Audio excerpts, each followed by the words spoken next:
Bonjour à tous et bienvenue dans le top 10 films 2019. Donc on arrive en fin d'année, on arrive presque sur la nouvelle année. Et c'est le moment de faire les bilans cinéma, des films qu'on a aimés, des films qu'on a moins aimés. Je pourrais dire ça parce que dans ma présente liste, il y a des films que j'ai pas forcément super fortement aimés. Je suis pas sûr que ça se dise vraiment. Mais je trouve qu'on a eu encore une fois une année un petit peu en demi-teinte, une année 2019 en cinéma pas forcément géniale. J'ai pas vu tous les films, évidemment. Déjà, ça explique beaucoup de choses.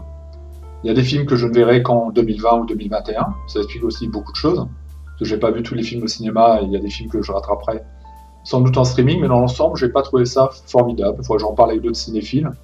J'ai pas trouvé cette année extraordinaire. Donc, ceci expliquant cela.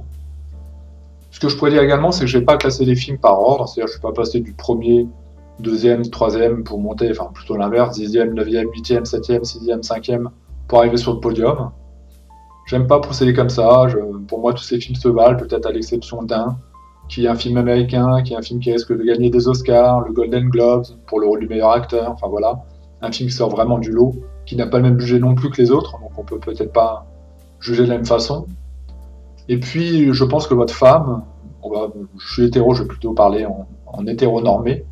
Votre femme, vous l'aimez pour son regard, vous l'aimez pour ses hanches, vous l'aimez pour la façon qu'elle a de vous faire rire, vous l'aimez pour son intelligence, vous l'aimez pour différentes choses, et vous aimez tout ensemble.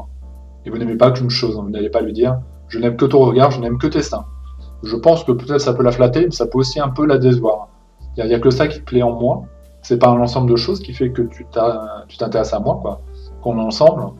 Donc je crois que c'est un petit peu pareil pour moi le cinéma. Il n'y a pas de podium, il y a pas. Tous ces films se valent, ils méritent d'être vus.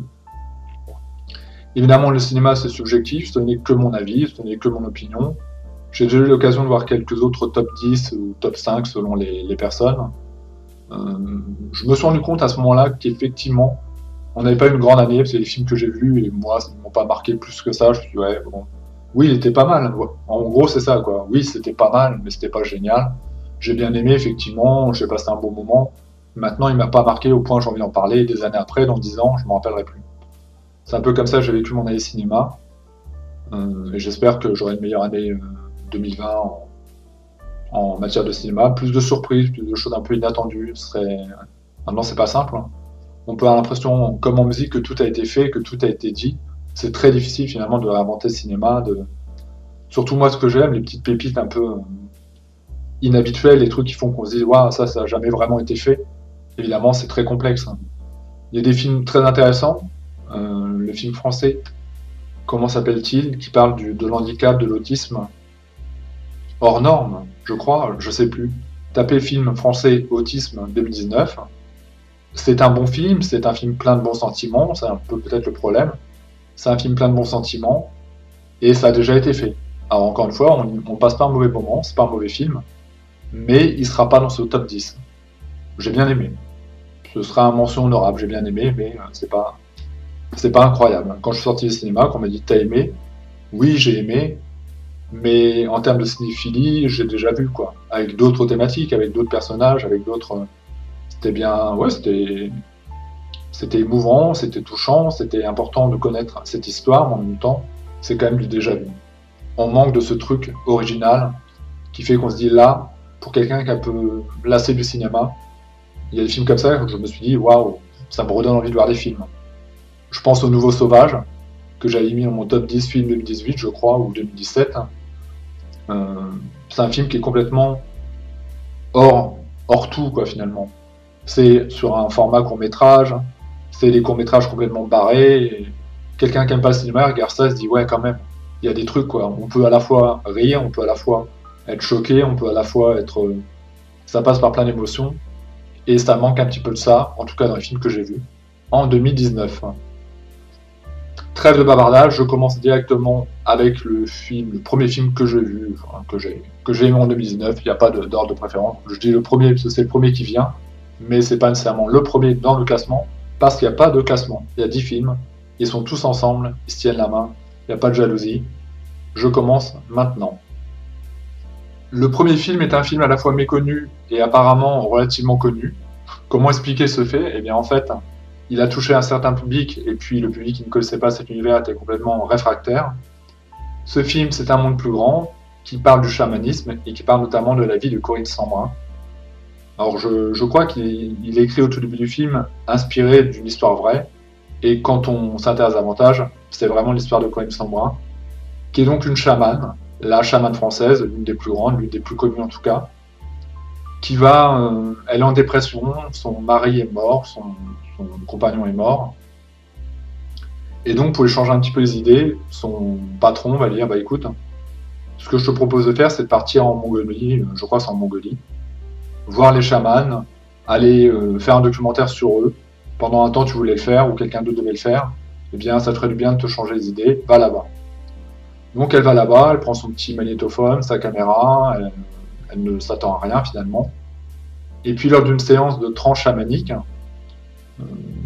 quelque part un peu folklorique pour les médias entre autres, où le chaman va jouer du tambour, elle va être prise d'une espèce de transe, elle va se mettre à convulser, elle va se mettre à hurler comme un loup. Et le chaman va regarder la personne qui l'a invitée, qui va dire, mais tu es folle, c'est une chamane. La façon dont elle vient de réagir, c'est une chamane. C'est pourquoi en soi, c'est pas dangereux, on peut le faire devant n'importe quel public, il n'y aura pas de problème, mais elle, c'est une chamane. Donc Corinne Sambrin est quelqu'un de très terre à terre, elle est journaliste, je pense, de par ce que j'ai évoqué, je crois que c'est son métier. Tout ça, ça lui parle pas, qu'est-ce que c'est que le chamanisme, qu'est-ce que c'est que les trans, enfin voilà. Elle va refuser pendant un certain moment cette évidence, elle va revenir en France en disant c'est des conneries, c'est des foutaises, j'ai dû avoir une convulsion. Et puis progressivement, elle va s'intéresser davantage à ce qui a pu lui arriver. Elle va aller vers des médecins qui vont lui dire mais vous n'avez aucun problème madame, ni psychologique, ni neurologique, enfin tout est normal, vous allez bien. Et la chamane lui avait dit de toute façon, même si vous partez maintenant, vous reviendrez me voir. Parce que ça va être une évidence et que vous êtes habité par ça, quoi. C'est votre vocation, vous êtes chaman. Vous pouvez faire ce que vous voulez. Il est trop tard, je l'ai vu. Ça s'est révélé à moi, vous êtes chaman. Elle le comprendra lorsque elle réécoutera chez elle des enregistrements de cette bande-son avec le tam-tam, où de nouveau elle rentrera en transe. On voit que sa main est prise de convulsion. Elle sait que si elle se laisse aller, elle repartira en transe. Donc, film très intéressant sur le chamanisme, sur cette personne, en l'occurrence, Corinne Sambrin, et qui en plus, pour les gens qui pourraient être sceptiques, il y aurait c'est des conneries, tout ça, le monde des esprits, parce que évidemment, ça parle du monde des esprits également, ce film. Eh bien, Corinne Sambrin est en partenariat, si je puis dire, avec la science, et elle cherche à comprendre ce qui lui arrive. Elle cherche en tout cas déjà à reproduire les trans sans prendre de drogue, donc à montrer qu'on peut rentrer dans des états modifiés de conscience. Et je ne sais pas où ça en est, mais je sais qu'elle travaille avec des scientifiques. Et c'est vraiment intéressant. Parce que ça peut ouvrir des portes, parce que ça ouvre, enfin, quand les résultats seront publiés, si jamais un jour sont publiés, je ne sais pas qui vraiment travaille avec elle, ça ouvrira forcément des portes. Que quelqu'un nous parle du monde des esprits, que quelqu'un nous parle du fait que la nature, Gaïa, la terre-mère nous parle, enfin que voilà, tout cet univers qu'on ne voit pas, mais que peuvent percevoir, c'est évidemment très intéressant. Donc j'ai vraiment aimé ce film, Un monde plus grand, et je vous le conseille.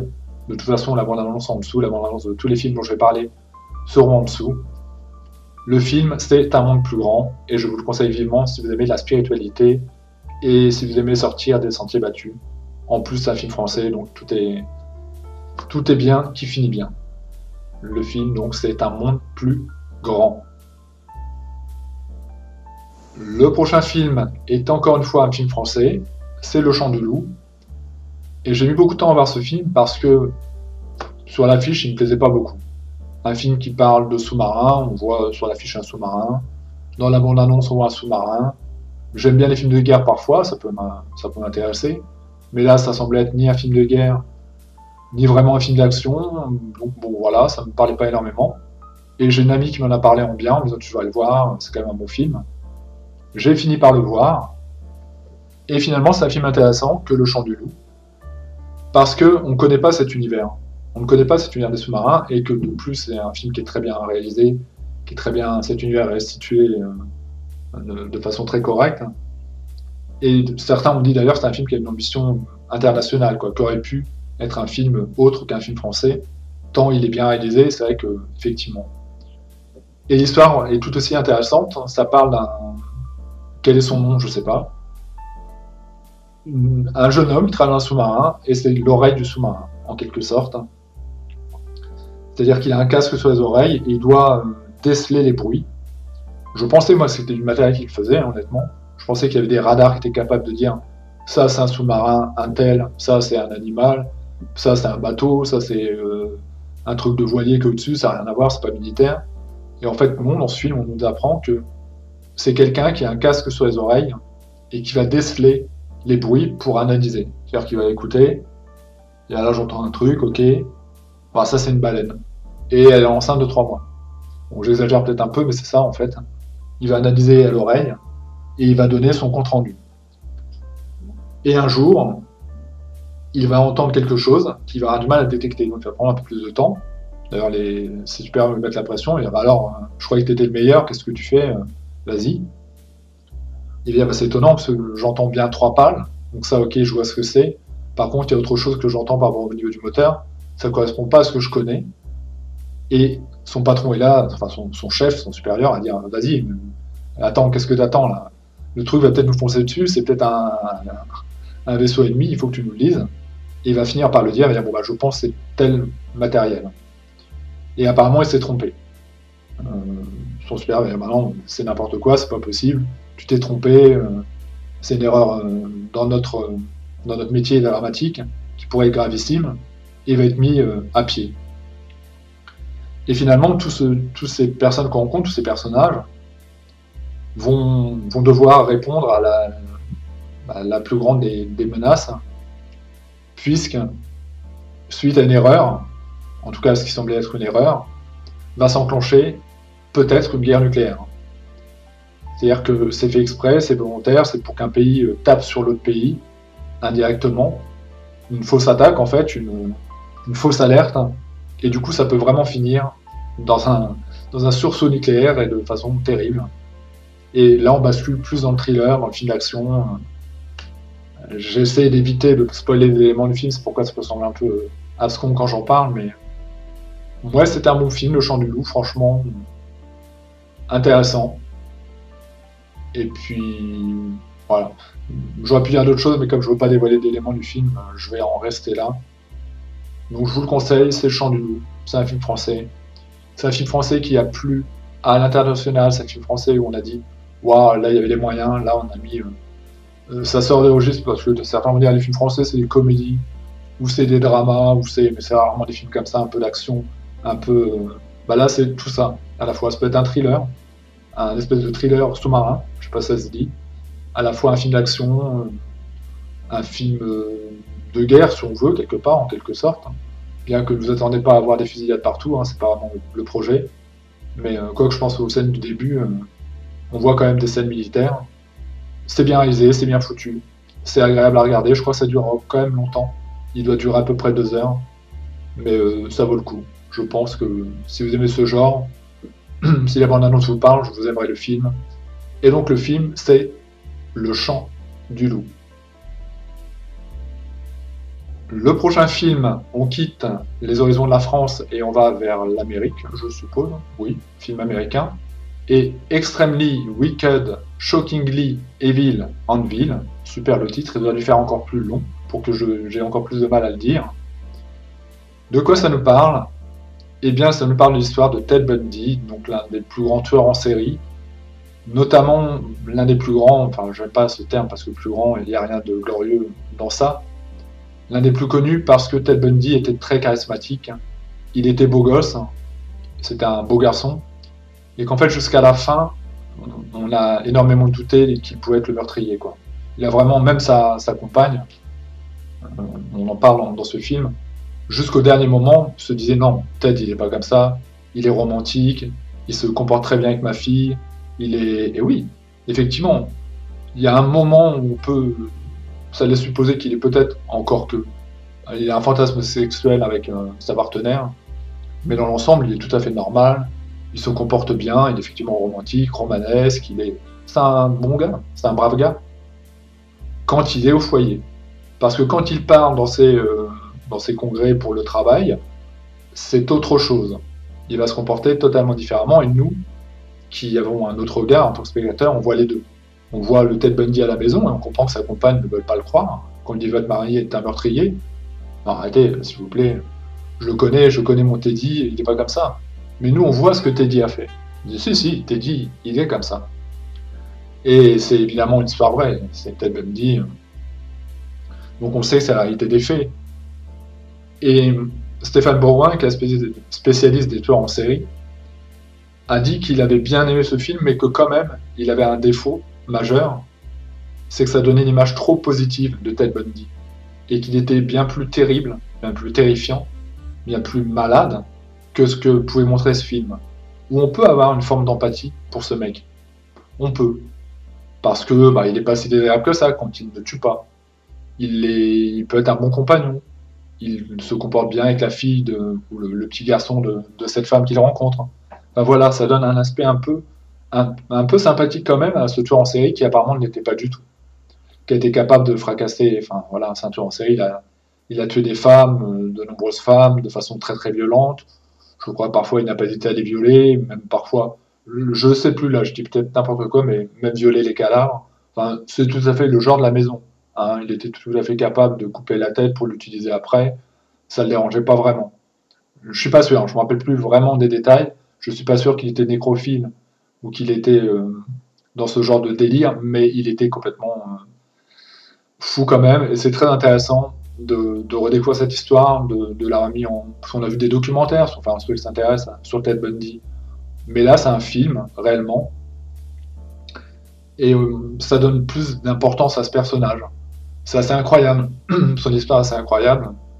Le fait que, alors qu'il tout l'accusait, il dit à ses avocats, laissez tomber, vous êtes mauvais, je vais prendre ma défense. Je sais même pas si ça existe de nos jours. Laissez tomber, je vais le faire. Et il le fait. Et il tient son rôle, et il arrive à être épique, il arrive à... On se dit, ouais, nous on sait, nous on a la vérité, en plus on connaît l'histoire de Ted Bundy, donc on sait qu'il a vraiment tué. Mais il est convaincant, il va faire de l'humour. Et ça, c'était filmé, ce procès-là a été filmé à la télé. Donc voilà, il aimait ça, c'était quelqu'un qui aimait être sous les feux de la lumière. Et il s'est défendu en disant, mais c'est pas moi, mais n'importe quoi, c'est ridicule. Parce que c'est spontané, il va faire une blague, et le public va être mort de rire, il va regarder la caméra, il va faire un sourire. Et comme ça, il va enchaîner, jusqu'au moment où quand même il y aura des pièces un petit peu trop... il pourra plus défendre, il va commencer à tomber le masque, dire oh là je sais plus quoi dire, là je suis quand même au bout parce qu'il mentait. Il mentait du début à la fin. Est-ce qu'il s'était créé un personnage, quelle était sa pathologie, je ne sais pas, sa psychopathologie, mais en tout cas, il y a un moment où il a réalisé qu'il pouvait plus se défendre. Lui qui était soi-disant le très bon avocat, il pouvait plus se défendre.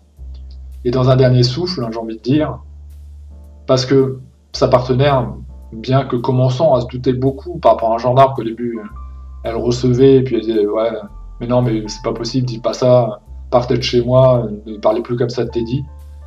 Il va lui donner des trucs, il va dire si madame s'il vous plaît regardez, c'est important, regardez les photos, c'est ce qu'il a fait. Non c'est pas vrai, mon mari n'a pas fait ça, regardez-les, j'en supplie, c'est important, il faut vous réaliser que si vous ne nous aidez pas il va peut-être recommencer et c'est terrible. Et elle sait pas, jusqu'au dernier moment elle sait pas. Et je sais pas si c'est vrai, c'est vraiment passé comme ça dans la réalité, mais il y a un moment où elle va dire mais dis-moi Teddy, dis-moi que c'était pas toi, dis-moi que c'était toi, dis-moi quelque chose, mais dis-moi la vérité, parle-moi, dis-moi vraiment. Et dans un dernier souffle, il va vraiment lui dire. Je devrais pas le dire, je spoil pas mal, mais bon, on est à la fin de l'année, c'est des films de la fin de l'année, donc logiquement vous auriez dû les voir, et tant pis si vous les avez pas vus. Mais il va le suggérer, il va pas le dire ouvertement, parce que c'est comme s'il a une certaine pudeur, ou qu'il est peut-être vraiment une espèce de schizophrénie bipolaire, et donc c'est pas vraiment lui qui commettait les crimes, mais il va lui répondre, elle aura la réponse. Donc très bon film, presque avec un aspect documentaire. À noter que en même temps, dans le rôle de Ted Bundy, Zac Efron, donc un beau gosse, voilà, avenant, propre sur lui, gentil, souriant. Enfin voilà, très bon film, honnêtement, genre thriller, drame biopic. Très bon film, extremely wicked, shockingly evil, Unville. C'est tout pour moi. Le titre m'a tué. Le prochain film est 3 jours et une vie. Et ça nous parle d'un petit village dans les Ardennes, je crois, un village paisible, quoique tout le monde a son caractère. Hein. On voit déjà des traits de caractère importants. Ce qui peut donner des pistes d'ailleurs, ou nous lancer sur certaines pistes et dire tiens, par rapport à ce qui s'est passé, peut-être que telle personne pourrait, parce qu'il a un tempérament un petit peu sanguin, un petit peu nerveux, enfin voilà, mais sinon c'est un village tout à fait normal, où on ne s'attend pas justement à ce genre de choses. Et ce genre de choses en l'occurrence, c'est qu'un jour, un garçon du village, un garçonnet quoi, d'une dizaine d'années, va disparaître.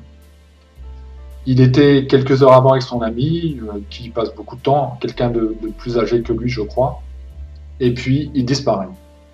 Et va alors commencer évidemment l'inquiétude dans un premier temps, puis progressivement de plus en plus d'inquiétude parce qu'on ne sait vraiment pas avec qui il est parti, on ne sait vraiment pas quand on l'a vu la veille, mais depuis on l'a pas vu, on l'a vu le matin peut-être, hein. Mais après il a disparu, on ne sait pas vers où il a été. Il aurait été dans telle direction, on a quelques éléments, et puis on connaît la dernière personne avec qui il était, donc son ami un peu plus vieux, mais en dehors de ça on ne sait pas où il est. Et de cette grande inquiétude qui est en train de naître, va commencer une battue, et ce village va tenter de retrouver ce gamin qui est perdu. Évidemment, je ne pourrais pas vous en dire beaucoup plus. C'est un espèce de polar thriller, très bien écrit, comme seuls les Français, j'ai envie de dire, savent le faire, avec des rebondissements, mais bon, bah voilà, c'est le genre de film dont je ne peux pas parler. Si je vous dis, ah bah en fait, c'est ça, la fin, bah le temps, je vais vous expliquer la fin, je vous gâcherai complètement le plaisir. Mais non, très très bon film, 3 jours et une vie. Il paraît que le roman est mieux, bah, très souvent c'est le cas, hein, on peut expliquer davantage de choses. Bien, je crois qu'il dure quand même assez longtemps, il dure 2 heures si je ne me trompe pas. Il dure. Oui, il dure 2 heures pile. Donc, vous voyez que ça prend quand même le temps. Et d'ailleurs, il y aura différents chapitres, hein, puisqu'on parlait de romans. Il y aura différents chapitres dans ce film, différentes périodes, mais toutes aussi intéressantes les unes que les autres. Il est classé dans le drame thriller, c'est vrai que c'est ça, c'est un drame. Et à la fois un thriller, parce qu'à la fois le côté dramatique de cet enfant qui disparaît, puis le côté thriller, parce que tout n'est pas si simple, et puis si l'enfant a disparu, c'est que quelqu'un l'a fait disparaître. Est-ce qu'il est mort? Est-ce qu'il a été enlevé? Qui l'aurait tué? Est-ce que c'est quelqu'un de passage? Est-ce que c'est quelqu'un du village? Est-ce qu'il est tombé dans une mare et on l'a jamais retrouvé?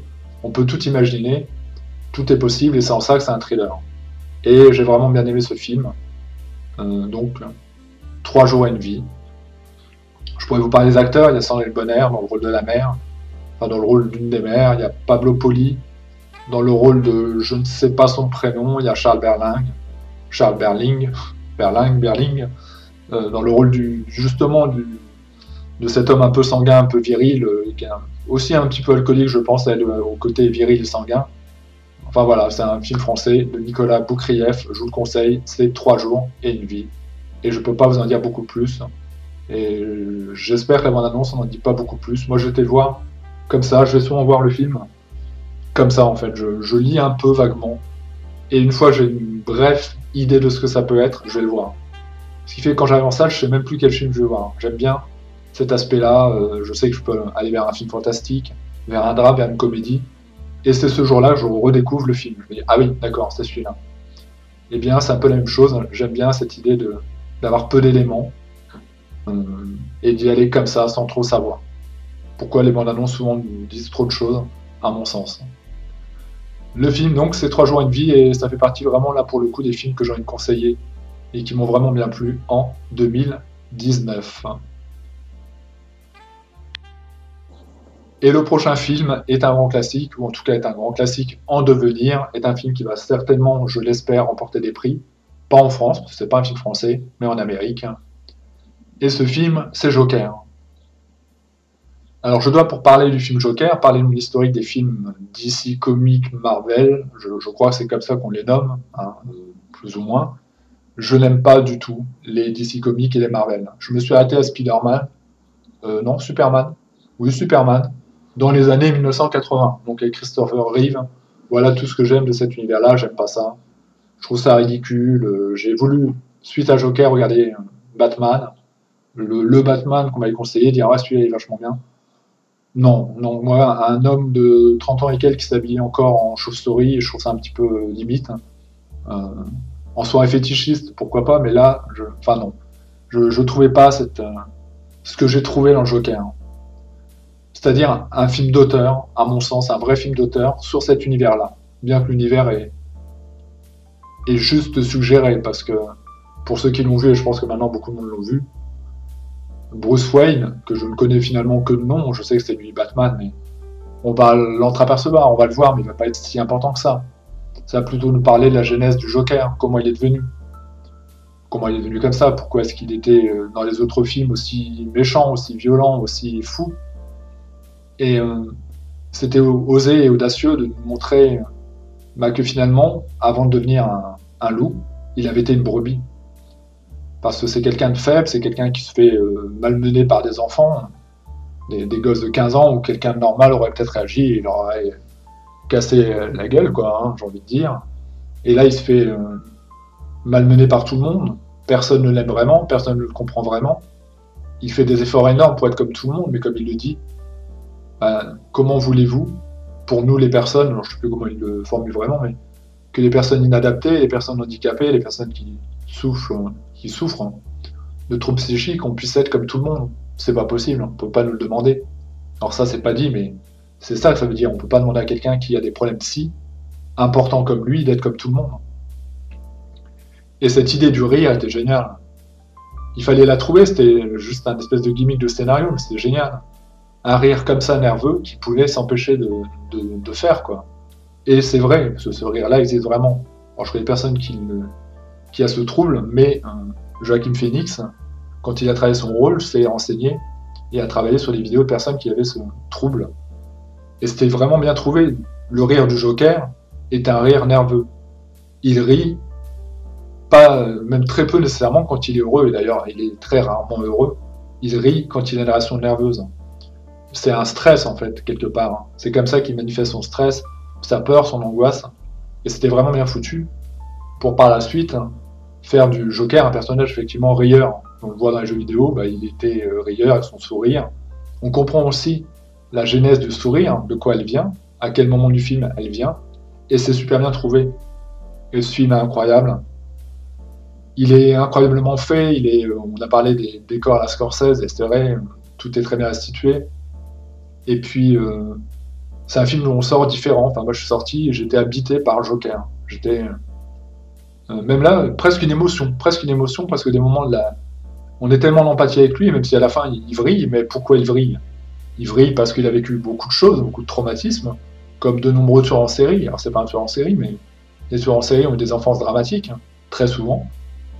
Et bien là, on est pris d'empathie pour ce personnage. Et quand je suis sorti de la salle, le film a commencé peu à peu à progresser en moi. Et de plus en plus à me dire, waouh, je viens de voir un chef-d'œuvre. Je viens de voir un truc qui m'a. C'est. Au-delà du film d'auteur, c'est un film qui a parlé, quoi, qui m'a vraiment parlé. Où j'ai eu envie de réécouter la musique, où j'ai eu envie de. J'ai repensé à des scènes, j'ai repensé à des choses qui ont été dites, j'ai pensé à des situations. J'ai été voir toutes les critiques qui ont été faites sur ce sujet en me disant, il faut que je replonge dedans. J'avais envie de retourner dans cet univers. Même si pourtant c'est un univers qui est dur, qui est pas simple, parce que ce film m'a profondément marqué et ce serait sans hésiter pour le moment le film de l'année. C'est le film que j'ai préféré de l'année 2019. C'est un Marvel, c'est un DC Comics, c'est Joker. J'espère simplement qu'ils feront pas de suite, parce que je la sens pas. Je sens pas la suite. La suite, ça risque de faire comme c'était quoi, Split, et l'autre c'était Glass. Split, j'ai bien aimé, bien que la fin, voilà. Et Glass, j'ai pas aimé. Parce que j'aime pas les films de super-héros et autres. Et j'ai bien peur que s'ils fassent un Joker 2, on aille inévitablement vers ce super-héros. Enfin, ce mauvais super-héros, mais quand même. Où on va rentrer dans l'univers de Joker, et on n'aura plus cet aspect film d'auteur, on n'aura plus cet aspect...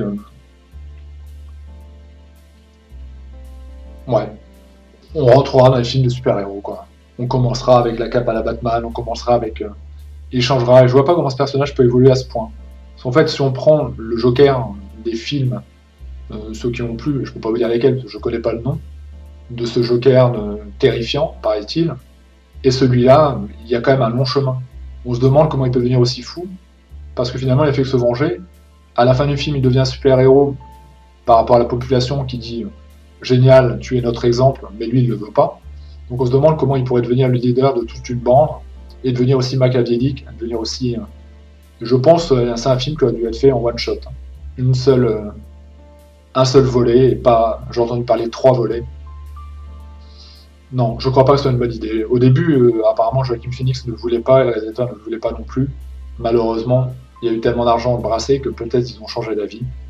J'ai entendu parler de 3, donc une trilogie. Ça me fait peur. Mais tant pis, hein, j'irai pas le voir ou je vais le voir et je serai déçu. En tout cas, Joker, c'est le film de l'année, c'est le film qu'il fallait voir pour des tas de raisons. Et, je connais 2 cinéphiles qui l'ont pas aimé, de personnes qui parlent de cinéma, je pense que vous voyez qui je veux dire. Vous tapez Joker, critique négative, il y a des mecs qui vraiment l'ont défoncé. En disant c'est le film le plus nul de l'année, il n'y a aucune qualité. Ah, t'as voulu faire ton buzz, ça a marché? Ouais, ça a marché. Mais aucune qualité, carrément. T'es à ce point-là. Tu veux dire que qu'est-ce qu'on a fait au bon Dieu et Joker? Qu'est-ce qu'on a fait au bon Dieu et mieux Joker? Ouais. Bah, c'est une échelle de valeur, hein. C'est pas la mienne, mais pourquoi pas. Tout se respecte, hein.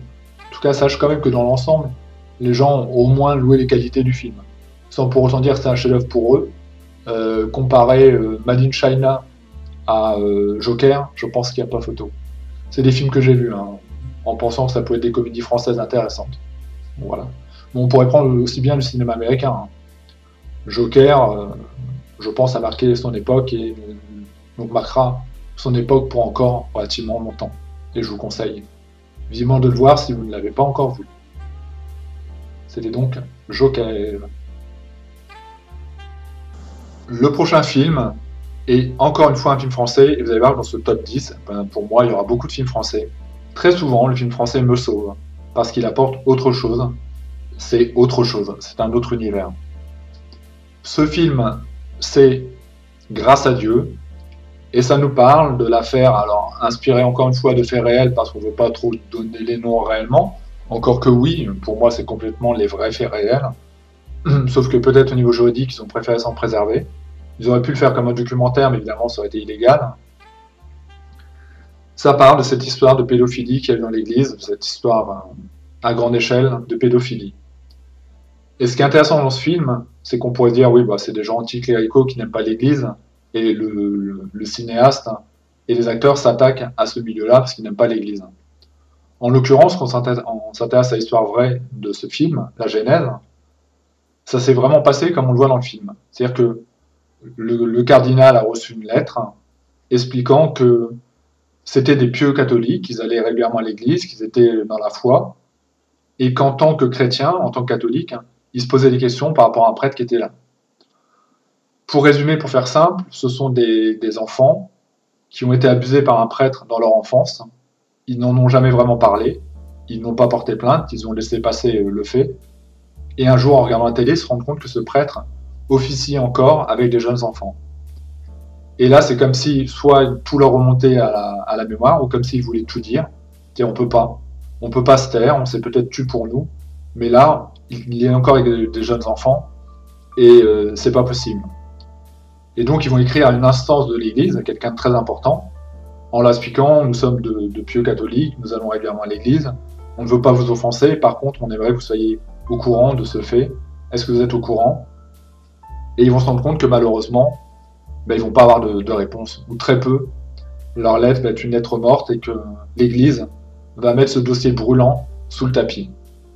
Jusqu'à maintenant, jusqu'à à peu près justement fin année 2019, ils ont commencé à reconnaître qu'effectivement, il y a eu quelques abus, c'est évidemment un euphémisme, quelques abus pédophiles en l'Église, par quelques prêtres que oui, on connaissait, oui, on les connaissait, mais bon, quand même, c'était des prêtres, fallait pas les...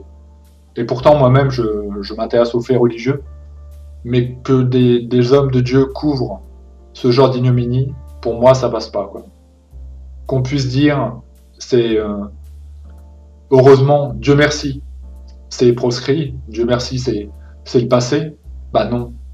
Parce que ces enfants qui sont devenus des hommes l'ont jamais oublié, parce que quelqu'un qui a été abusé encore plus par un homme d'église ne pourra jamais oublier, et que c'est totalement, je vais éviter d'employer des termes trop frontaux, mais c'est totalement illégitime, c'est abject, hein, ce qu'ils ont fait. Ce que l'Église a fait à ce moment-là, de couvrir ces hommes-là. Et puis moi, par la suite, hein, j'étais un peu plus loin en regardant des documentaires d'Église Lucet et autres, et je me suis rendu compte que l'Église savait, alors l'Église est les pontes de l'Église, hein, le pape savait indirectement, il le savait quand même, il savait bien des choses, que lorsqu'un prêtre était accusé de pédophilie quelque part, eh bien, pour éviter que ça ne devienne un peu trop évident, trop important, et que tout le monde le sache, on le mutait ailleurs. Et donc, s'il était en France, on le mettait par exemple au Mali, et puis comme ça, il pouvait continuer. Et une fois qu'il était repéré au Mali, hop, on le renvoyait à Singapour. Ce sont des faits qui ont été prouvés par Élise Lucet, qui a fait un dossier journalistique très intéressant. Donc ce film mérite d'exister. Parce que si vous êtes catholique, chrétien, enfin voilà, catholique, chrétien, que vous considérez que l'Église est importante pour vous, je pense que vous êtes en droit de vous dire qu'effectivement, il est illégitime de laisser ces choses faire. C'est totalement abject, je le répète. On ne touche pas un enfant, surtout pas un homme de Dieu, enfin encore moins un homme de Dieu, en lui disant « si tu le fais, c'est pour le Seigneur que tu le fais aussi ». Je peux pas, je ne peux pas. Et vous savez, c'est intéressant parce qu'au cinéma, généralement, le public est quand même assez neutre. Et il y a eu un moment cette phrase, une espèce de punchline quoi, quand on l'écoute. Et une phrase en plus qui est vraie, qui a vraiment été dite. Tout le public, et moi aussi, on s'est laissé prendre le truc. On s'est fait « Oh, c'est le... Oh, wow, le truc, non, c'est pas possible. Il a pas osé dire ça, je l'ai pas entendu. Il a pas osé dire ça devant les gens qui ont souffert le martyre dans leur jeune enfance. Et maintenant, dans leur vie d'adulte, où c'est plus normal, où ils ont peur quand leur enfant va avec un curé, ils se disent qu'est-ce qui va se passer, quoi. » Tout le public était pris par ce truc, et donc c'est un très bon film. Et alors, peu importe, moi, que ce soit à charge contre l'Église, parce qu'elle mérite bien ce procès d'intention. Si c'était simplement fait pour dénoncer l'Église, parce que c'est les gens qui n'aiment pas l'Église, on pourrait dire que c'est inintéressant, mais là, c'est pas le cas. Et puis, je le répète, cette première lettre qui a été adressée à l'Église, à l'instance de l'Église, c'était d'abord pour dire nous sommes de pieux catholiques, ma femme et moi on s'est mariés à l'Église, j'étais pendant très longtemps enfant de cœur, enfin voilà, c'est des gens qui sont dans l'Église eux-mêmes et qui vont dire c'est pour garder une bonne image de notre Église, mon père, cardinal, que je vous le fais savoir, parce que je pense que comme moi, vous n'allez pas supporter ça, vous allez faire en sorte que ce prêtre ne puisse plus être avec des enfants. Donc film très fort, film très dur, pas nécessairement, je ne crois pas qu'on voit vraiment de scènes, c'est plus imagé, c'est plus, en tout cas, un film important à voir. Et effectivement, des films un peu politiques, on a ça en France, on a des films plus politiques, qui doivent faire bouger les choses, parce que c'est pas normal. Mais pour moi, c'est pas une charge contre l'Église. Après, je ne suis pas renseigné davantage sur le propos du réalisateur, sur ce qu'il pouvait dire, je sais que c'est tiré d'une histoire vraie, que si les noms ont été changés, ces hommes existent, je les ai vus sur les plateaux télé. Donc, un très bon film, bien que difficile, bien que nécessaire à voir, grâce à Dieu.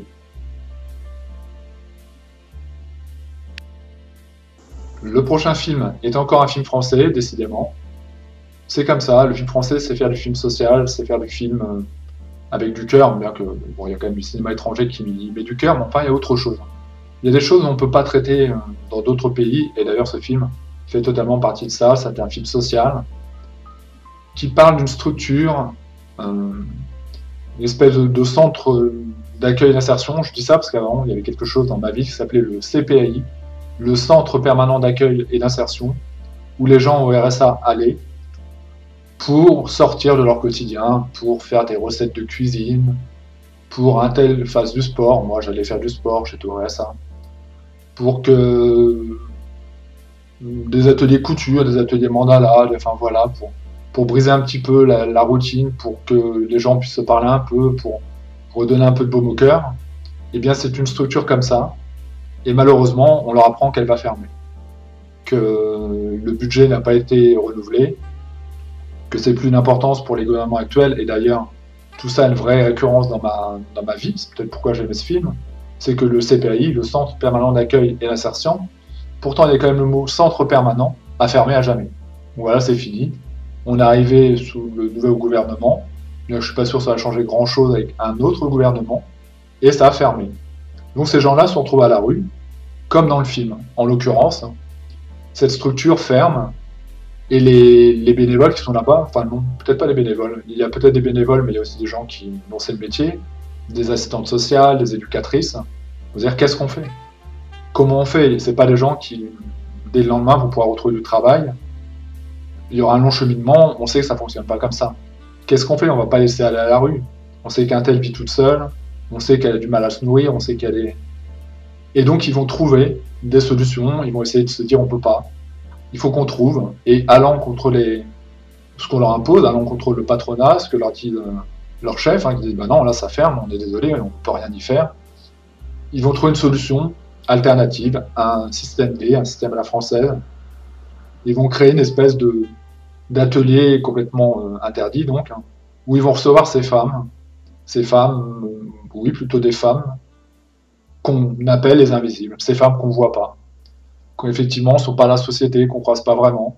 Vous pourriez même dire, bah si, en course, non, parce que ces gens-là ne vont pas en course. Ils vont au restaurant du cœur, ils vont au restaurant fraternel, ils vont à des structures comme ça où ils vont aller quérir des repas, mais très souvent ils n'ont pas assez d'argent pour aller en course, donc vous les verriez même pas, d'où ce nom Les Invisibles. Ce film, c'est le film que, plutôt que d'aller voir Les Misérables, notre président a dû regarder. Parce que si vous voulez voir du bon cinéma qui parle d'effets sociaux, il me semble que Les Invisibles avait toute sa place, alors que Les Misérables, il ouvre sa télé le jour du réveillon du Nouvel An, quand il verra les voitures brûlées, il pourra se dire finalement c'est ça, j'avais pas besoin. BFM m'aurait dit. Là, ça parlera de la France qu'il ne connaît pas vraiment, et cette France, elle existe. Parce que, comme je vous le disais, moi je l'ai connue. Donc c'est très bien de mettre ces femmes à l'honneur, alors évidemment. Je dis non aux femmes à l'honneur, mais c'est pas faux. La plupart ne sont pas des actrices, ce sont vraiment des femmes, entre guillemets, à la rue. Des femmes qui sont vraiment dans cette galère, donc du coup ça donne ce côté intimiste, pas documentaire, mais plus réaliste en fait. Elles ne jouent pas un rôle, elles jouent le rôle de leur vie. Alors évidemment, ça a été leur premier rôle, et peut-être qu'elles vont devenir actrices par la suite, pourquoi pas, je pense pas, honnêtement, je sens pas cette fibre-là en elles, mais en tout cas, ce ne sont pas des actrices. Il y a des actrices, il y a évidemment Audrey Lamy, il y a Corinne Maziero, il y a Noémie Novski qui sont les actrices, les éducatrices, les assistantes sociales, et puis il y a les autres. Les invisibles, ce sont des gens qui existent vraiment, et que vous pourriez croiser vraiment au restaurant fraternel ou vraiment au restaurant du cœur. Et c'est bien qu'il y ait des films comme ça qui nous rappellent que faut avoir un peu d'humanité, qu'en tout cas, il faut au moins avoir une pensée pour demain. Je dis demain parce que demain, enfin, dans 3 jours, ce sera le jour de l'an, et il y a des gens qui seront tout seuls. Vous savez, au centre où j'allais, donc le centre permanent qui a fermé à jamais, il y a quand même de l'ironie dans tout ça, il y avait des gens qui, au repas de Noël, étaient tout seuls. Moi, j'aime pas trop les repas de Noël, j'aime pas trop les... Je pouvais être en famille, j'ai de la famille, j'ai des amis. Eux étaient tout seuls. Et donc, le centre permanent d'accueil et d'insertion faisait un petit repas de Noël. Et c'était... Moi, j'y allais pour faire plaisir, j'allais parce qu'on faisait des activités toute l'année ensemble. Mais j'avais pas besoin de ce repas-là, j'en aurais eu un autre. Mais il y a certains pour qui c'était le premier repas et le dernier. Le premier vrai repas avec des amis, qui sont même pas des amis du coup, mais vous voyez ce que je veux dire. C'est ça, les invisibles. Et ça existe, vraiment. Et il y a de plus en plus de précarité en France. Donc ces films-là sont importants. Et c'est dommage. Je l'enverrai au président Macron pour qu'il le regarde. Peut-être que cette fois, il pleurera vraiment, plutôt que de pleurer devant Les Misérables. Parce que je pense qu'il y a davantage matière à le faire. Donc voilà, le film, c'est Les Invisibles. Et c'est toujours un film français. Le prochain film est encore un film français, et c'est Mon frère. Ça nous parle de l'histoire de Teddy, un jeune qui va commettre quelque chose dans sa famille, quelque chose d'irréparable. Et donc on va lui dire, tu as 2 chances, 2 possibilités en tout cas, dont une qui sera peut-être une chance, ou bien tu vas en prison, ou bien on te met dans un centre éducatif fermé, où tu pourras tenter peut-être de te réhabiliter, de te réinsérer plus tard. Là-bas, ce ne sera pas des matons, tu seras avec des psychologues, tu seras avec des assistants sociaux, tu seras avec des éducateurs. Et évidemment, c'est une chance qu'on te propose, même si pour toi, tu ne le vois pas maintenant. Tu vas te séparer de ton frère, c'est l'histoire, d'où l'histoire, le nom de Mon frère, le nom du film. Tu vas te séparer de ton frère, mais malgré tout, on pense que ce serait mieux pour toi.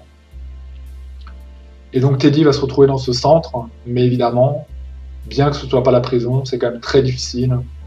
Il y a beaucoup de violence dès qu'il arrive. Il va être testé, on va essayer de comprendre qui il est. Et inévitablement, les jeunes vont aller le voir. S'il baisse les yeux, il sera une victime à jamais, en tout cas victime à jamais dans ce centre. Il doit montrer qu'il n'est pas faible, qu'il est fort, même si tout de suite, nous, en tant que spectateurs, on est pris d'empathie pour lui, parce qu'il est fragile, il a l'air relativement doux, et on connaît pas l'ensemble de son histoire, mais on se dit qu'un jeune comme ça, bon, on a envie de l'aider davantage que les autres, qui sont vraiment corrompus, qui sont vraiment mauvais, négatifs, alors que c'est ça qui est intéressant dans ce film, on apprendra à les connaître. Inévitablement, parce qu'on va vivre avec eux au jour le jour, et que les ennemis d'un jour deviendront peut-être les amis de demain, quand vont se dévoiler des choses, et qu'on comprend que les plus durs, les plus méchants, les plus dangereux, sont ceux souvent qui ont l'historique et le passé, le passif le plus compliqué. Et moi, ça me semble évident. Enfin, c'était dit depuis très longtemps, mais un enfant qui grandit sans amour, ou qui à un moment va être coupé de l'amour, ne peut trouver que la haine.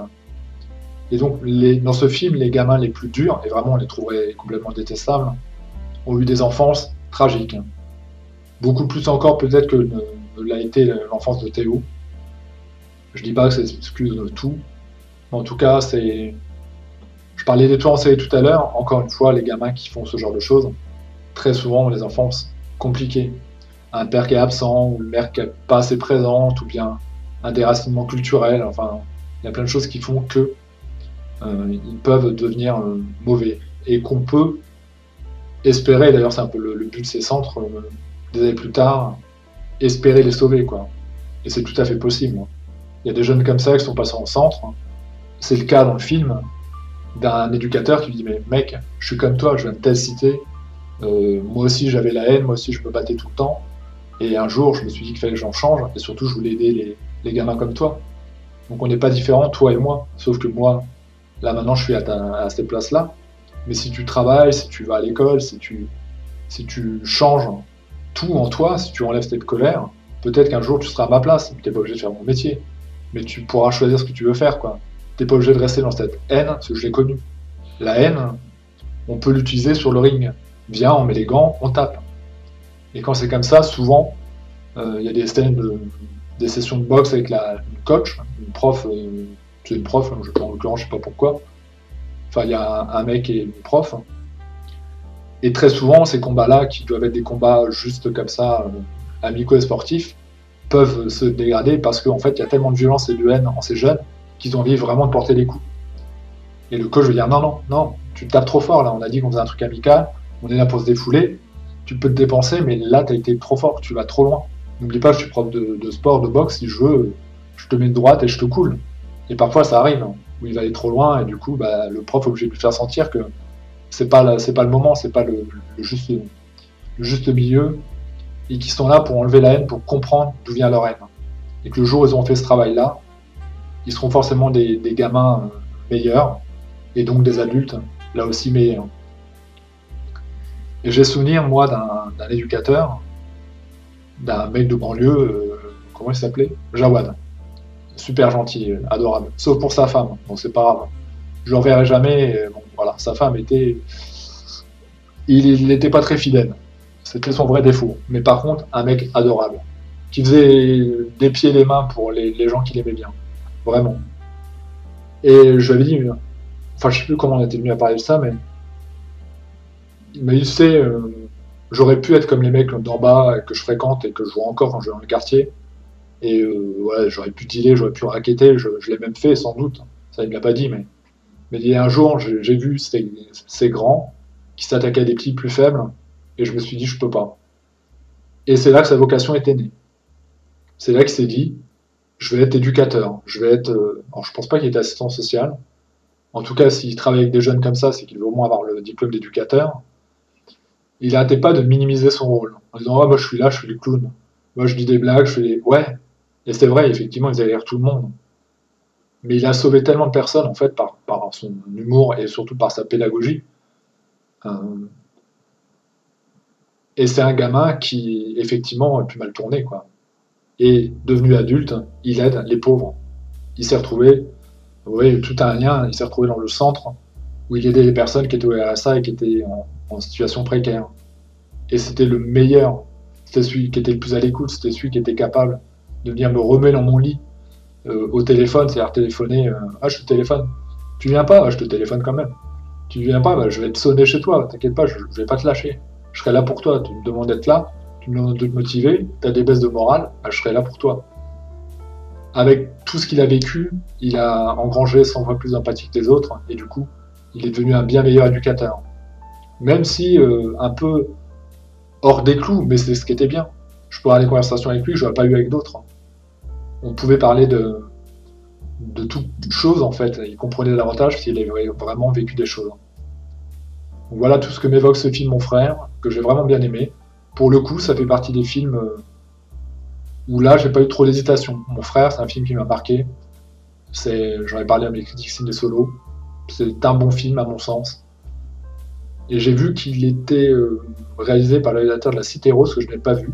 Et je pense qu'il faudrait que je voie le film La Cité Rose. Comme je disais, j'aime pas nécessairement voir ces choses-là, mais elles existent. Alors on peut pas les nier. Et puis de le voir aussi, ça montre que tout n'est pas si noir, que tout n'est pas... Et même dans ce film, où vraiment les gamins au début sont détestables, on se dit mais c'est pas possible, sérieusement. On pourrait même penser à des trucs terribles, à dire non, bah, ça mérite pas de vivre. C'est pas possible, vu l'inhumanité qu'il y a en eux. Et au final, quand les choses se décrottent un peu, on va dire ça, hein, quand ça s'enlève, quand la merde s'enlève, eh bien, ouais, c'est un manque d'amour, quoi, tout simplement. Donc c'est un beau film, enfin un beau film. C'est un film qui fait réfléchir à tout ça un petit peu plus, cher président, que Les Misérables. Je pense qu'il est plus proche de la réalité que Les Misérables. Donc le film, c'est Mon Frère. Le prochain film est dans ce top 10 film 2019, est un film documentaire, et c'est Jeux du Soleil, le film de François Ruffin. Alors on met de côté la politique, je ne l'ai pas vu comme un film politique, d'ailleurs je ne suis pas pro-France Insoumise. Je serais plutôt pro-politique, je m'en fous un petit peu de tout, pour situer. Mais pour moi, c'est pas un film qui parle de la France Insoumise, d'ailleurs on n'a pas de référence à Jean-Luc Mélenchon. C'est plutôt un film social et un film sociétal. J'étais le voir au cinéma, et j'ai beaucoup aimé ce film parce qu'en fait, on prend une grande leçon d'humanité. C'est le film que j'aimerais conseiller véritablement au président Macron. C'est le film qu'il devrait voir. C'est le film qu'il devrait voir impérativement pour comprendre ce qu'est la France. François Ruffin va avec un ami à lui, enfin, je suppose ami, je me rappelle plus vraiment des termes, en tout cas il va prendre sa voiture, il va aller voir les Français, et ça se passe pendant la crise des Gilets jaunes, donc évidemment, il va interviewer des Gilets jaunes sur les ronds-points, il va aller chez eux, ils vont leur parler de leurs difficultés à vivre, à simplement ne pas penser à dans 5 ans par rapport à l'écologie ou bien, mais simplement à la fin du mois, quoi. Et même avant, leur frigo qui est vide. On a un homme qui l'expliquera que, eh bien, il attend d'avoir une pizza gratuite, alors je sais plus par quel biais, mais en tout cas, il sait que le 3e jour, il aura une pizza gratuite. Donc pour lui, c'est ce moment-là qui permet de vivre un moment un peu heureux. On a une jeune femme qui explique que quand elle a vu le discours du candidat Macron, du président actuel, à la télé, elle était en pleurs, parce qu'en fait, ça ne répondait pas du tout aux attentes qu'elle avait pour ses enfants, pour elle-même. Et tout ça, ça pourrait être un film plombant, mais le titre, c'est quand même Jeux du Soleil, avec la bande originale, la chanson Jeux du Soleil, je ne sais pas d'ailleurs quel groupe c'était.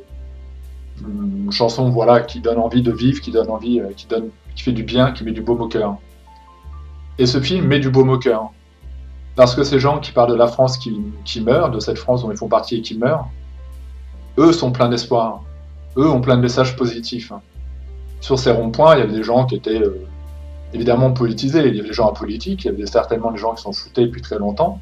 Il y avait des gens qui étaient très certainement France Insoumise, il y avait des gens qui étaient très certainement Front National, il y avait des gens de tous les bords, de toutes les cultures, de toutes les religions, enfin voilà.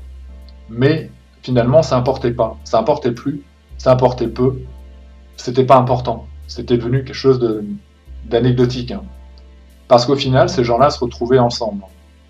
Et peut-être que l'un n'aimait pas vraiment les Arabes, en secret, il ne le disait pas, mais que quand il a vu un Arabe arriver, il s'est dit « Ah non ». Puis finalement, il est devenu ami avec lui. Et il le trouve adorable, et il l'adore.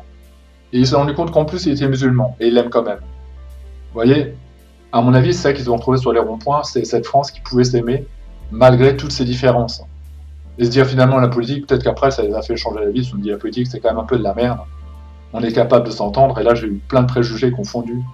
Comme neige au soleil, comme du soleil. Je veux du soleil. Et bien le titre, à mon avis, représente bien ça.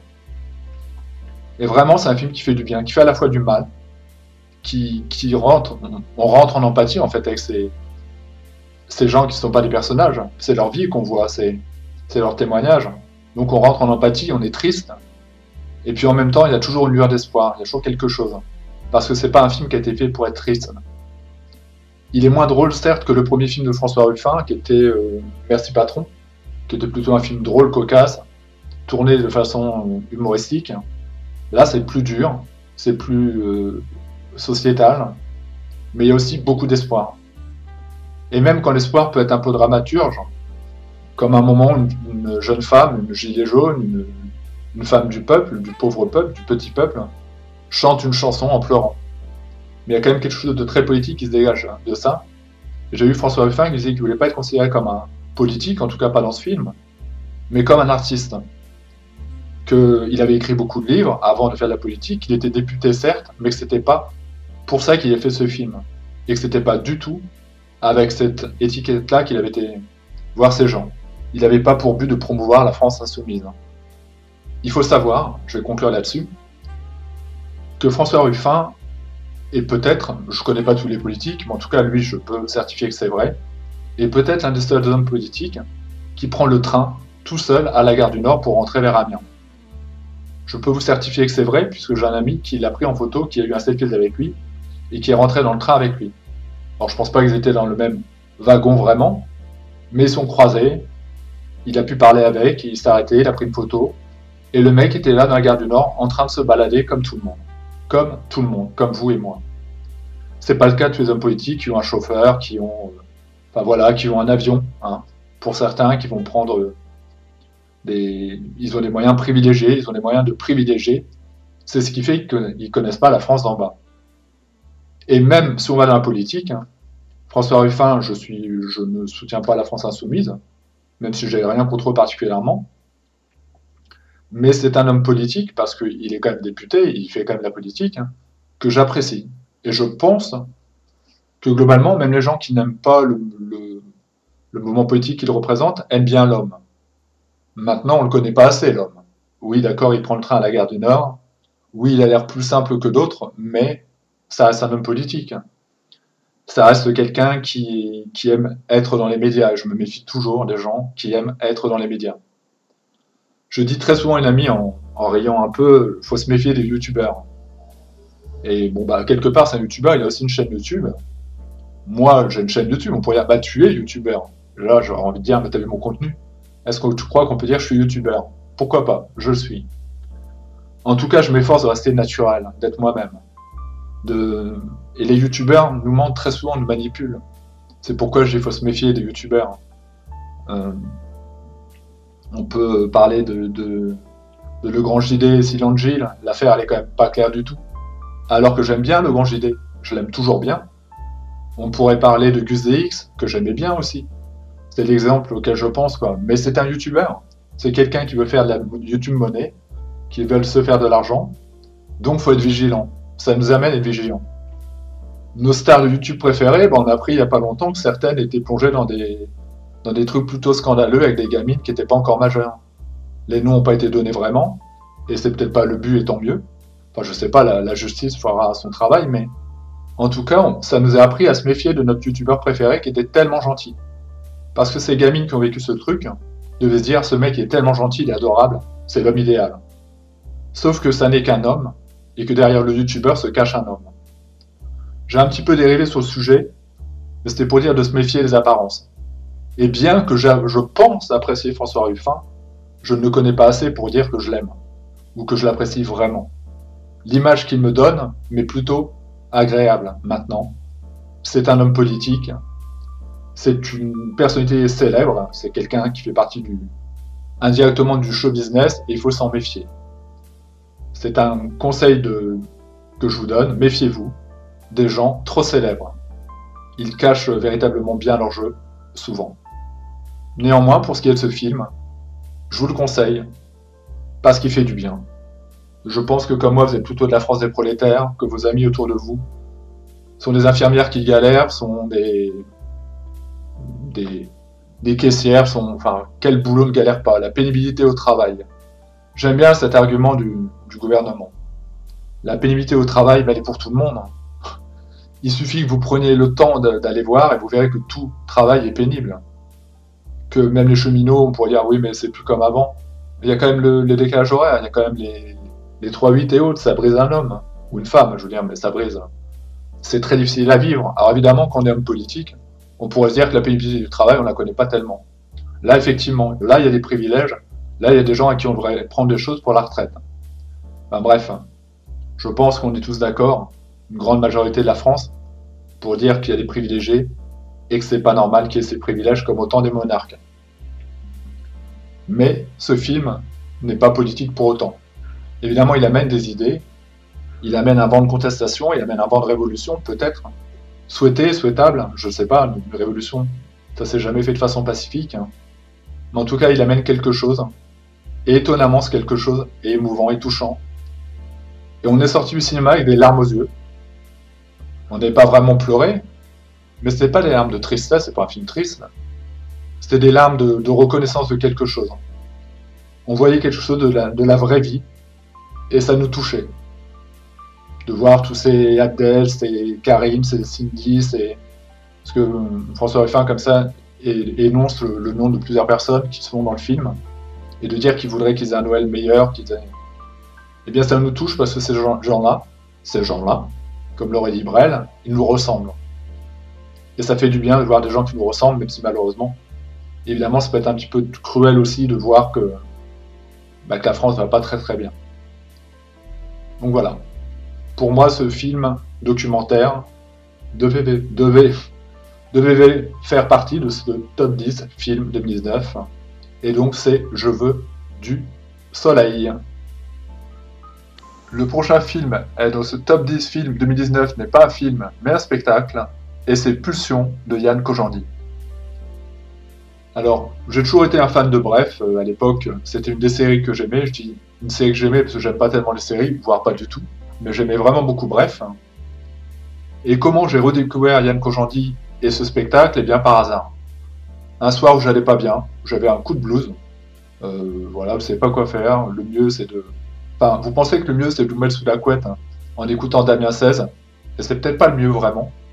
Et vaut mieux se prendre une vraie dose de rire. Ou en tout cas, aller vers quelque chose de plus souriant et jovial. Et donc, je tombe sur l'algorithme YouTube sur le spectacle de Yann Kojandi, Pulsion. Au début, je me dis, bon, ça va être la bande-annonce. Et je clique sur le lien, et non, c'est le spectacle complet que Yann Kojandi a offert. Je ne sais pas pourquoi il l'a fait. En tout cas, c'est gratuit, c'est donné, c'est sur YouTube. Et je lance le spectacle. Et pendant 1h30 à peu près, 1h20, 1h30, eh bien, j'ai retrouvé le sourire, j'ai retrouvé le rire, j'ai même retrouvé le fou rire. J'ai retrouvé la tendresse qui faisait le bref. En fait, pour parler du spectacle réellement, de la trame scénaristique qu'il a choisie, il va parler des pulsions, comme son nom l'indique. Donc les pulsions, qu'elles soient sexuelles, les pulsions, il va l'expliquer que pour réfréner ses pulsions sexuelles, il a été vers le sport, et que le sport lui apportait beaucoup. Et puis comme ça, il va explorer un petit peu toutes les pulsions qui peuvent nous animer, qui font de nous des êtres animés, j'allais dire des êtres humains, mais les animaux aussi ont des pulsions et des sentiments. Et parfois, on se dit que ça va être graveleux, ça va être compliqué. Il y a un moment, il dit, bon, là, je vais vous parler de la mort de mon père. Et son père est vraiment mort, c'est pas une anecdote, il n'oserait pas rire de ça quand même. Et on se dit, mais non, on va pas pouvoir rire. Il dit, pourtant, vous allez rire. Vous allez voir qu'on va pouvoir rire même de la mort de mon père. Et moi, ça m'a jeté un froid. Je me suis dit, ça va être compliqué. Je vois pas comment il peut le faire. Et finalement, par le biais d'anecdotes, par le fait de personnages annexes à cette affaire, finalement, pas tellement liés à son père et lui, mais d'autres personnes qui étaient là, présentes, et qui ont amené cette touche comique dans un contexte dramatique, eh bien, au final, oui, on va sourire et on va rire. Parce que Yann Kojandi a toujours eu ce truc de savoir nous saisir, parfois nous... Alors nous choquer, je suis pas sûr que notre génération puisse être vraiment choquée si on parle de branlette, du fait qu'il aille sur un site porno 4 fois par jour, souvent son personnage en bref était comme ça. Il nous faut d'autres choses pour nous choquer vraiment. Mais au-delà de ça, c'était pas simplement un pervers, c'était pas loin d'être ça d'ailleurs. C'était aussi quelqu'un de bienveillant, c'est quelqu'un de généreux, c'est quelqu'un de gentil, quelqu'un d'un peu naïf parfois. Et pour moi, le personnage, en tout cas dans Bref, et qu'on retrouve dans ce spectacle Pulsion, c'est un homme qui a jamais voulu grandir. C'est comme un homme enfant. C'est un homme qui a encore un gamin dans sa tête et qui s'efforce de rire de toutes les choses, qui s'efforce de voir les choses du côté positif. Pourtant, on comprend que quand il parle des pulsions sexuelles, apparemment il est en couple maintenant et que ça va mieux, mais qu'il est encore très demandeur. C'est pourquoi il va vers le sport pour éviter d'importuner trop sa compagne. Mais il a su garder cette candeur, cette fraîcheur, et c'est ce qui fait que c'est un personnage attachant, que moi j'aime bien. Même certains films qu'il a fait, que je vais par la suite, on retrouve très souvent ce rôle un peu lunaire. Et on l'aime bien parce qu'il nous ressemble. On l'aime bien parce qu'il est capable d'avoir ses travers. On est capable aussi d'avoir des pulsions sexuelles presque irraisonnées ou irréfléchies. Et en même temps d'être très amoureux de cette fille. Et dans son personnage de Bref, il était très amoureux d'une fille, même s'il ne savait pas vraiment comment s'y prendre. Parfois il l'a trompée. Mais au fond, il était vraiment amoureux d'elle. Et on se reconnaissait dans ce loser flamboyant, en fait. C'est un petit peu ça. C'est un espèce de loser, mais que tout le monde peut envier ou que tout le monde peut apprécier. Parce qu'évidemment, quelqu'un qui serait de trop grande importance, on ne pourrait pas se reconnaître en lui. Là, on se dit, il est comme nous. C'est un mec qui est comme nous et qui parle de sa vie. Et dans ce spectacle, Pulsion, il va parler de sa vie, il va parler de tous les travers de sa vie. Il va parler des moments honteux, il va parler des moments heureux, il va parler des moments tristes, il va parler des moments gênants. Et sur tout ce spectacle, en fait, il va retracer une vie quelque part, puisqu'il y aura la mort, il y aura la naissance, j'imagine, qu'il va évoquer, puis il y aura la mort de son père. Et donc, on va passer par toutes ces émotions avec lui, et on sera dans une vie. Et je vous le conseille vraiment, puisqu'en plus, vous n'allez même pas aller sur un site de téléchargement ou de streaming. Vous allez sur YouTube, vous tapez Yann Kojandi Pulsion, et vous pourrez apprécier le spectacle, et je pense que vous retrouverez le sourire. Je pense que ce jour-là, vous délaisserez vos idées noires, et que c'est vraiment le but de ce spectacle, à mon sens. C'était une période un peu noire pour tout le monde. Il y avait eu une période post-attentat, et puis tous les problèmes sociétaux de la France. Et il s'est dit, moi j'ai envie de faire rire les gens. D'ailleurs, c'est le seul truc que j'arrive vraiment à faire. Je veux faire marrer les gens. Et donc, si vous voulez vous marrer, si vous voulez sourire, si vous voulez rire, si vous voulez lâcher le côté négatif, en vous disant ok, ça va pas bien, il y a tel ou tel truc qui va pas, mais pendant 1h30, je vais me donner le droit d'être mieux. Tout en sachant que le rire est une thérapie. Que dans les hôpitaux, dans certains hôpitaux, il y a des enfants, pas des enfants clowns, il y a des clowns qui viennent voir les enfants pour les faire rire. Parce qu'on a vu que les enfants allaient beaucoup mieux lorsque les clowns venaient. Le rire est une thérapie, c'est éprouvé que le rire guérissait, en tout cas non. Que le rire pouvait amoindrir les peines, que le rire pouvait évidemment aider dans une dépression. De nombreux personnages comiques sont passés par la dépression. Je pense notamment à Robin Williams. Je pense très souvent à lui. On avait l'exemple parfait d'un clown qui s'est dit « Pour aider les gens à aller mieux et pour m'aider moi-même, il faut que je fasse rire ». Ça n'a pas marché complètement, malheureusement. Mais beaucoup de personnages comiques pourraient parler de leurs blessures intimes et dire qu'en fait, s'ils sont comme ça, c'est parce qu'ils ont vécu des trucs durs et qu'ils veulent les surpasser et les dépasser, et qu'avec le public qui est en face d'eux, eh bien ça leur permet de passer ce cap. Et c'est ce que propose donc dans ce spectacle Yann Kojandi, que je vous recommande. C'est Pulsion, et c'est dans mon top 10 film 2019. Section spectacle, c'est pas un film du coup, mais spectacle, Pulsion de Yann Kojandi.